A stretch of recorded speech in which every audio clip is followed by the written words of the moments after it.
Naziv Sopoćani manastir je dobio po staroslovenskoj reči Sopot, što znači izvor. Sagrađen je 1260. godine i nalazi se blizu starog grada i prestonice velikog župana Stefana Nemanje, Rasa, na bregu iznad izvorišta reke Raške.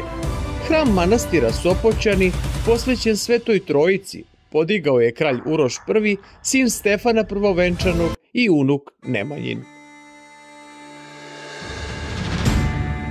Kralj Uroš I bio je vešt i sposoban vladar. Mudrom politikom učvrstio je granice svoje zemlje, sukobljavajući se sa susedima ili sklapajući sa njima saveze. Za vreme njegove vladavine, po dolasku nemačkih rudara Sasa u Srbiju, otvoreni su rudnici srebra, bakra i olova. Uspešnija proizvodnja metala državu je ekonomski osnažila, što je doprinelo stvaranju povoljnih uslova i za razvoj umetnosti.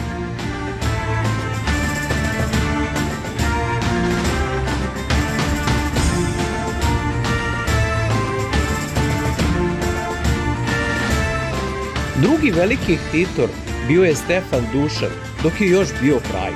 Uz prvobitni Sopoćanski hram u godinama oko 1340. verovatno sa tadašnjim arhijepiskopom Joanikijem II.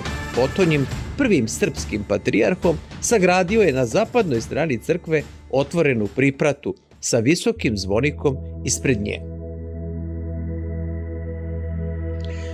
Manastir Sopoćani, izgrađen u duhu ranije srpske arhitekture, gotovo doslovno ponavlja Žiču, ali je i nadmašuje veličinom i visinom.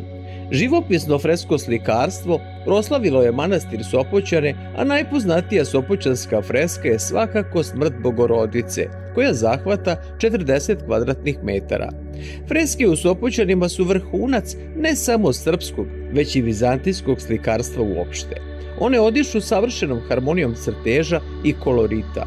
Oker, svetlo-zeleno, violet i malo azura, koji u to doba bio skuplji od zlata, slivaju se i prelivaju u svim mogućim tonovima od najtamnijeg do najsvetlijeg.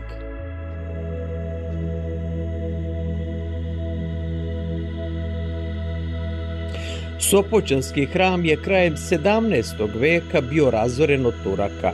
Preko 2,5 veka bio je napušten, tako da su njegove obrušene zidine bile obrasle gustim korovom i drvećem.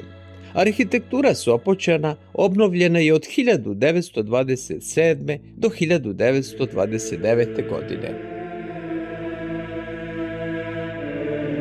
Kralj Uroš I namenio je Sopoćane sebi za grobnu crkvu.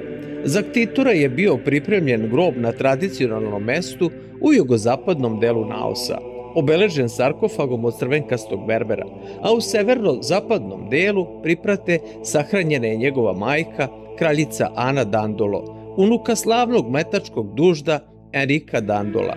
Preko puta groba kralja Uroša I u glavnom delu hrama nalazi se grob srpskog arhijepiskopa Joanikija I.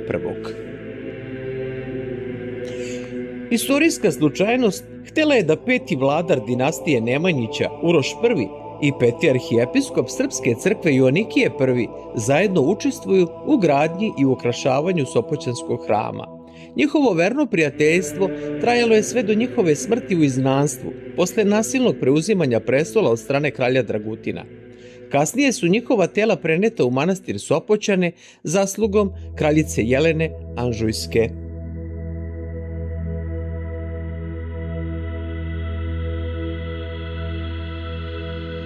Od 1979. godine manastir Sopoćani je na UNESCO-voj listi svetske kulturne baštine u sklopu spomenika srednjeg veka objedinjenih pod nazivom Stari Ras i Sopoćani.